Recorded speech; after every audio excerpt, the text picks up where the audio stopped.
Com a paz do Senhor. E pedir que aqueles que podem tornem os vossos assentos por bondade. Enquanto os irmãos tornam os vossos assentos, eu quero externar os meus agradecimentos ao pastor Gilson, ao irmão Josué, a todos os companheiros obreiros. Não quero citar nome para não errar o nome de alguns. Rever ali o Ramon, amigo particular, Maxwell, o Ítalo e tantos demais. Amados, eu quero ser breve. Eu quero ler um texto, uma carta do Paulo aos Romanos, capítulo 10, versículos 16 e 17, onde Paulo ele nos traz esse conhecimento. Mas nem todos obedeceram o Evangelho, pois Isaías diz: Senhor, quem acreditou na nossa pregação? E assim a fé vem pelo ouvir e ouvir a palavra de Deus. Queridos, eu quero, nesta rápida reflexão, que Deus tem me dado a oportunidade de estar aqui convosco, pastor Gilson, eu quero falar-lhes sobre oportunidade versus desafios. Tendo em vista que, quando Paulo escreve a carta aos irmãos, ou principalmente à igreja de Roma, ele estava escrevendo para uma igreja, na sua maioria gentia, de pessoas que anteriormente não faziam parte da aliança, como Israel assim fazia. Pois ele tinha desejo de conhecer esta igreja, tendo em vista que ela nasceu por conta da dispersão, da perseguição lá em Jerusalém. E o que me chamou a atenção é que Paulo, aqui nesse capítulo, ele faz uma reclamação, porque no capítulo posterior, ele direciona os gentios, porque até os gentios estavam menosprezando a supremacia judaica, porque Israel perdeu a oportunidade. E Paulo aqui no capítulo 10 ele fala sobre a rejeição de Israel, e que principalmente a partir do versículo 16 ele mostra que Israel não podia alegar falta de oportunidade por ter perdido as bênçãos de Deus. E quando ele fala que a palavra ou o creio ou a fé vem pelo ouvir, ele se refere também aos irmãos lá da cidade de Éfeso, a importância de acreditar, a importância da fé. Quando ele diz que pela fé, é por meio da fé que a gente alcança as bênçãos de Deus.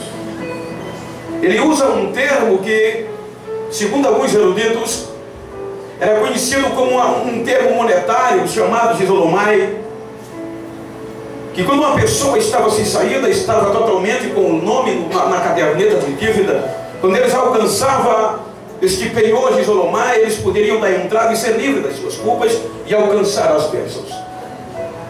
Então Paulo mostra que a fé é o que faz a diferença. Ele mostra que o acreditar é quem nos leva à vontade de Deus. E eu quero tomar por base o que João registrou no capítulo 9. Já no final do capítulo 8, João faz registros de que como os judeus menosprezaram Jesus a ponto de tentar o apedrejar. O que me chama a atenção, queridos, é que a oportunidade ela não aparece em todas as vezes. E a gente tem que estar atento e acreditar quando ela aparece. Então João diz que depois, já terminando o capítulo 8, que os judeus até pegaram pedras para apedrejar Jesus.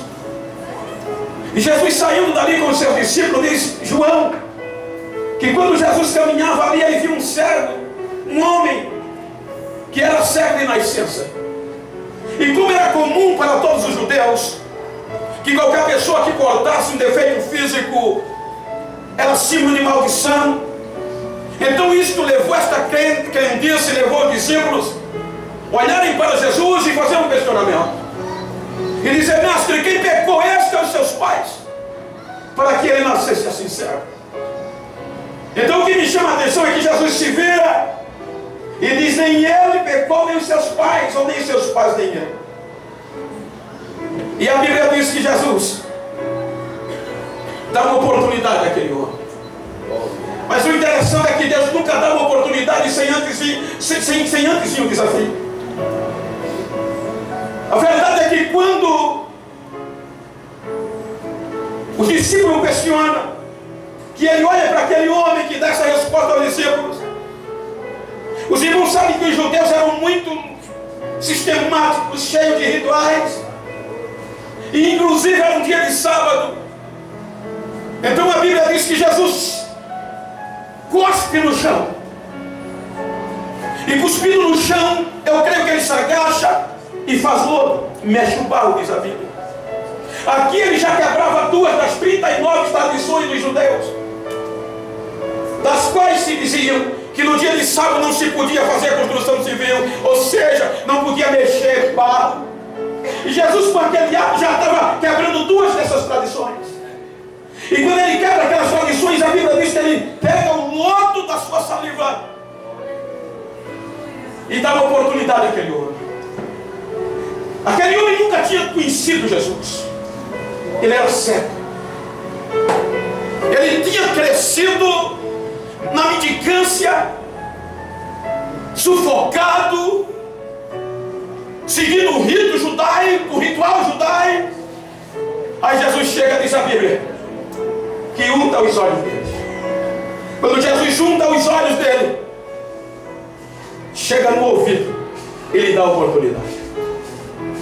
E diz: vai e lava-te no tanque de Siloé. A Bíblia nos dá a entender, porque a Bíblia aqui para com ponto final, que foi a única coisa que Jesus fez a favor daquele homem. Ele teve uma oportunidade agora sem os desafios. Agora imagina o psicológico daquele rapaz. Uma coisa é nós estarmos falando hoje, a outra coisa é ele ter ouvido uma palavra de alguém que ele nunca tinha visto. E Jesus foi taxativo, melou o olho do rapaz e disse: vai, na nossa linguagem, te vira, agora é contigo. Oh, havia tradições, havia proibições, havia dificuldades. Ele precisava de um guia. Primeiro ele tinha que romper o seu bloqueio psicológico, porque ele cresceu numa civilização onde ele não podia nem levantar no dia de sábado. Agora imagina o psicológico dele. A razão dele era lógica. Hoje é sábado. Tu és cego, mas tu tens juízo. Tu não sabe que não se pode fazer isso no dia de sábado. Mas o outro lado, a oportunidade estava dizendo: aceita, enfrenta os desafios, é a tua oportunidade. A razão dele, a lógica e a tradição judaica dizia: não tem jeito, mesmo que tu vá, não vai acontecer. Mas aquela palavra vai, é o teu dia, vai. E a Bíblia diz que ele levanta e vai. Ele aceitou os desafios. A primórdio, esse era o primeiro. A Bíblia diz que ele levanta quando chega no tanque e lava o rosto. Ele vê os horizontes. Ele restaura a vista. Só que agora era que ia começar o desafio. Porque como ele era judeu, havia 3 formas que era pejorativa e desgraçadamente para um judeu. Havia 3 formas do judaísmo expulsar uma pessoa da sinagoga. E para o judeu a pior coisa que podia acontecer era ele ser expulso da sinagoga. E depois que aquele homem viu, que aceitou aquela proposta de Jesus, Jesus foi embora, não ficou para ver o resultado. O mais difícil é isso, é que ele dá a oportunidade. Mas quando a gente entra no desafio, parece que ele some. Glória a Deus. Aleluia! Ele diz: agora é contigo. Parece que ele vai embora, ele se esconde e a gente não ouve mais notícias. São as pessoas que não acreditavam que aparecem nessa hora.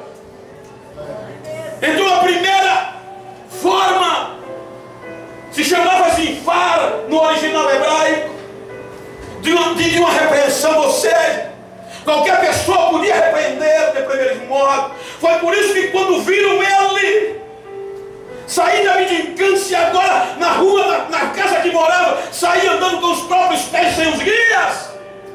Aí os vizinhos olharam para ele e disseram: isso não é aquele que vivia mendigando aquele cego? Aí o outro da outra rua disse: aparece com ele. Aí ele enchia o peito e gritava: ei, sou eu mesmo, sou eu, vinha para perto, sou eu mesmo. Aí chegaram e disseram: mas tu não era cego? Como é que tu agora está vendo? Ele disse: foi um homem chamado Jesus. Ele chegou no meu ouvido, meu olho de barro, e disse: vai, a no tanque, se lava. Eu aceitei o desafio e fui e voltei vendo. Eles não souberam explicar e perguntaram: onde é que ele está? Ele disse: olha, eu não sei onde ele está não. Aí entrou para o segundo estágio, que era medituir. Ou seja, agora seria mais grave. Era a segunda forma: ou ele desistia de dizer que foi Jesus, ou ele seria expulso. As pessoas que o julgavam tinham que ficar 7 metros dele. E essa segunda, a primeira era uma advertência verbal, como fez o vizinho. A segunda, sem poder resolver, já a Bíblia diz que levaram para os fariseus, que ficavam 2 metros de distância do réu. E os fariseus chegam questionando, dizendo: como foi que aconteceu isso? Conta aí. Aí ele repete. Ele diz: olha, eu estava lá no meu cantinho, chegou um homem chamado Jesus. Eu só sei que ele melou o meu olho e mandou me lavar, e eu fui e voltei. Aí os fariseus questionaram: não pode, não tem jeito, esse homem não foi ele que fez isso. Aí olharam para o rapaz e disseram: ele pode estar delirando. E para a lei rabínica judaica, o testemunho de um pai valia acima de qualquer coisa, de um coisa jurídico. Então disseram: se os fariseus, se os fariseus disseram que dissessem que não foi Jesus e que ele não era cego, era o que era válido. Aí quando os pais chegam, já sabiam que qualquer que dissesse que seja Jesus Cristo seria expulso da sinagoga. Quando eles questionaram, os pais deles olharam para um lado e para o outro e disseram: ele já tem idade, pergunta a ele que ele sabe responder. Aí voltam para a terceira e última, que era o Xerém, que era uma disciplina por tempo indeterminado. Era quando a pessoa seria expulsa da sinagoga, e era a pior coisa que podia acontecer. Aí o versículo 24 diz que chamaram ele de novo e disseram: nos explica esse negócio. Nós sabemos que o homem que tu disse que curou você, ele é pecador, foi concebido em pecado. Como ele pode fazer isso? O homem estava tão convicto que olhou para os fariseus e disse: olha, se ele é pecador, eu não sei, eu sei que eu era cego e agora eu estou vendo.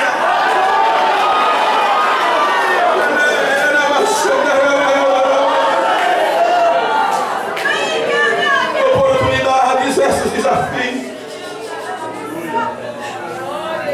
a oportunidade dele dá, o difícil é o desafio.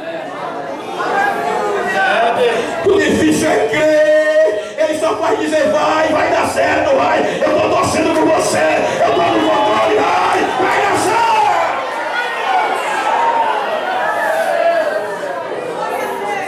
Aí a Bíblia diz que olharam para ele e disseram: não dá para conversar com você, você já está determinado. Aí ele disse: vocês também querem ser discípulos dele? Aí os fariseus disseram: discípulo dele seja tu, nós não, nós somos discípulos de Moisés. Aí o texto diz: e o expulsaram.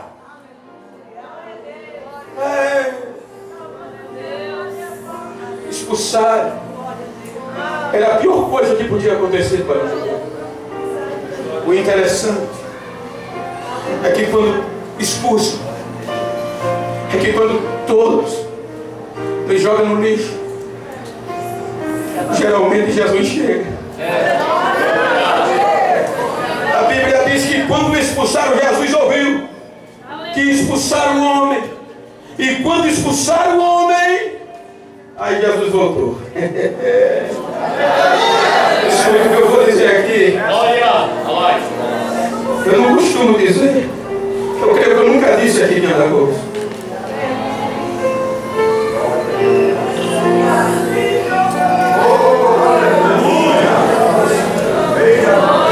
Eu estava em exercício na minha profissão, como muitos sabem, trabalhando de supervisão de transporte da usina Santa Clotilde.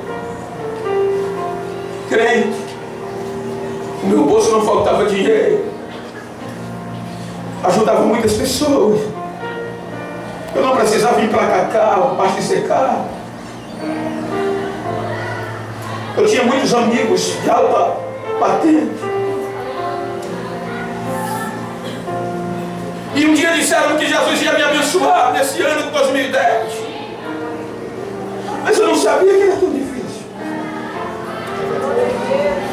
Um dia eu cheguei em casa e disse para minha esposa: eu estou sentindo que Jesus vai me lapidar. Disseram que Ele vai me dar uma oportunidade, mas eu tenho medo de oportunidade, porque eu sempre tenho um desafio. Mas a minha esposa, que é uma mulher de oração, disse: enquanto eu respirar e enquanto eu tiver 2 joelhos, meu filho, pode contar comigo. Não deu 15 dias, eu me afastei da empresa por questão de saúde. E eu tinha um patamar de vida elevado. E de repente aquele patamar caiu. Os amigos que abasteciam meu carro desapareceram. Eu tinha que emplacar o carro quando podia. Os meus filhos pediam alimento. E muitas vezes eu olhava para a esposa e ela dizia: acabou tudo e o supermercado já estourou.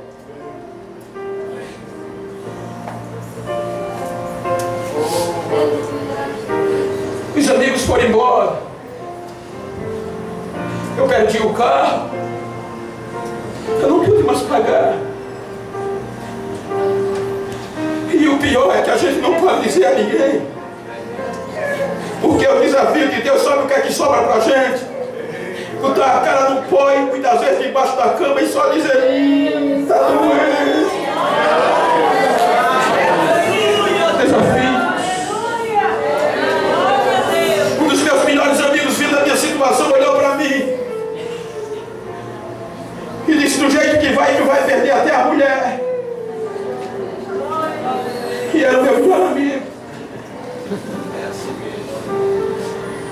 Então quando tudo se esgotou, aí foi quando eu recebi a ligação do Job, dizendo: o papai falou que você vai ser um pregador das nossas convenções.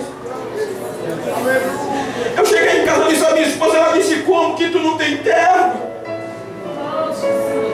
Tu só tem um terno de ir para a igreja, se der o sovaco já estava todo manchado.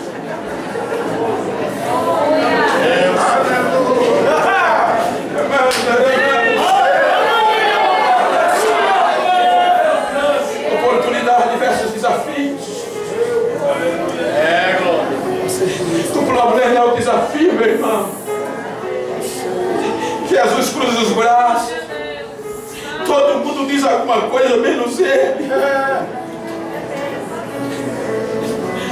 Aí minha esposa disse: vai lá e diz a ele que não, tu não tem como. E eu vim para a reunião naquela quinta-feira do ano passado, direto para dizer: não vai dar.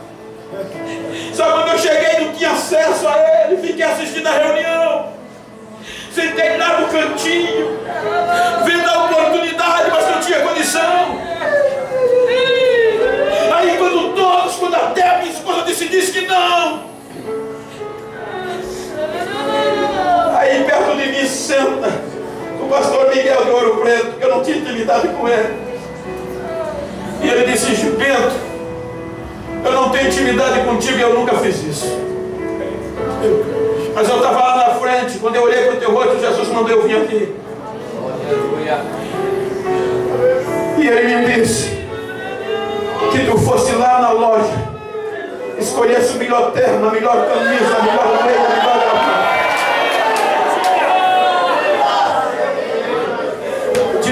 ao seu lado: quando tudo se acaba, Ele chega.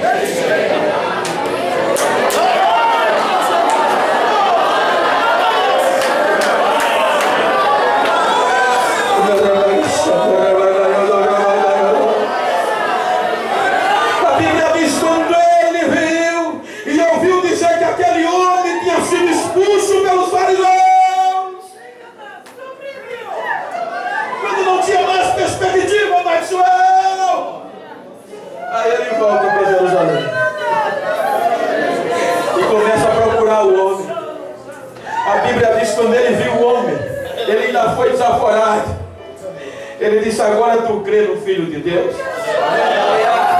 Aí o homem perguntou: quem é ele? Ele disse: sou eu que falo contigo. O homem caiu com a cara no pó e disse: eu creio, eu te adoro, eu te adoro, eu creio. Fique de pé com bondade.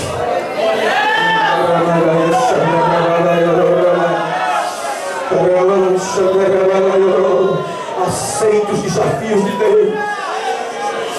Essa oportunidade desaparece, só que ela vem com desafios. Israel não tinha desculpa de dizer que não tinha oportunidade. E eu estou pregando nesta noite, nessa reflexão, como profeta de Deus, que a palavra, o crer, vem pelo ouvir. E nesta manhã eu estou te dizendo que as bênçãos de Deus vai ser maior do que as tuas crises. As bênçãos de Deus vai ser maior do que aqueles que não acreditavam. Deus vai cumprir e vai te fazer prosperar. Creia nisso!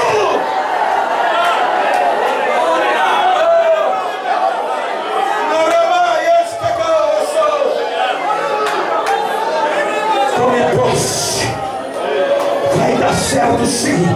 Quando todos te esquecerem, quando todos te abandonaram, até o teu menor amigo, não se desespera, ele vai chegar. Ele tem experiência com isso. O que me chama a atenção, deixa eu ilustrar, se o pastor permitir. Filho, me ajuda, estou aqui, vem cá, me ajuda a pregar aqui. Senta aqui. Olha como ele tem experiência com isso. Senta. Isso. Glória a Deus. Samuel, segundo Samuel 22. Davi no auge, ele aceitou um desafio. Ele teve a oportunidade. Aí ele disse que os inimigos cercaram ele. Ele ficou só e abandonado. Ele disse que se sentiu num lago horrível de lodo. E que ele sentia era ânsia de morte. Aí ele disse: todos me deixaram, mas na minha angústia, dizia ele, eu clamei ao Senhor. Ele disse: quando eu clamei, a minha oração chegou no céu aos seus ouvidos. Aí ele disse: quando a oração chegou aos ouvidos dele, aí saiu fumaça do seu nariz. Ele chamou um querubim, montou no querubim e começou a voar nas asas do vento. O que é interessante é que Davi diz: aí apareceu trovões, apareceram os relâmpagos, o fundamento da terra foi abalado. Aí vai para a ciência. Ele diz: tudo debaixo dos pés dele se tornou escuridão. Ou seja, a ciência diz que o Sol ele é composto de 4 camadas. E a mais potente é a coroa, que chega a atingir 2 milhões de graus Celsius. E o Sol, na sua força, é a única glória que a gente não pode enxergar. Aí Davi disse que por causa do abandono dele, Deus desceu do céu. Aí quando ele desce, o sol vem e se esconde. Davi disse: tudo fez escuridão, o sol perdeu a glória. E Davi disse: por onde ele passava, as brasas se acendiam pelo resplendor da sua glória. Aí ele chegou onde eu estava, dispersou os meus inimigos, me pegou na mão e me pôs de pé na casa do Senhor. É Deus que acredita quando ninguém acredita. É Deus que faz quando ninguém pode fazer.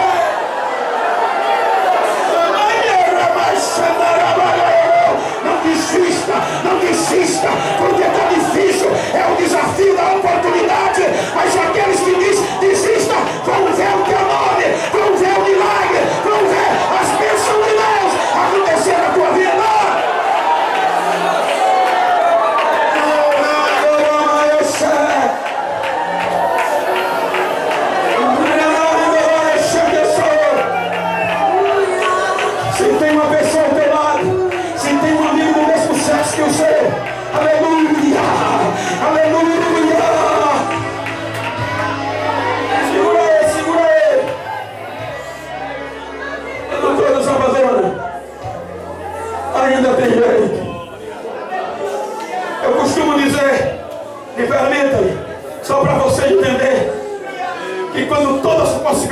foi embora, Deus está lá.